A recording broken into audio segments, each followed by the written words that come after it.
Hello mga brad, what's up? So, unboxing tayo ngayon ng Pitts Bike parts lining. Ayan, na-order ko lang yan sa Shopee. Lalagay ko yung description yan sa ibaba. Pang ano yung gamit natin? Pang Smash 115. Yan. Yan guys. Binubuksan ko pa. Yan o.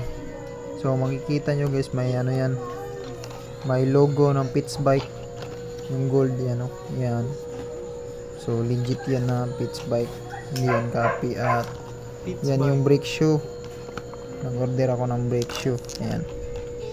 So magpo-post ako ng video bukas. I-vlog ko lalagay natin sa motor natin. So ayan, yan mga guys.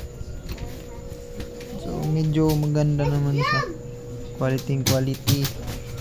Ano, napakatigas niya. 5 turns pala yan, 5 turns.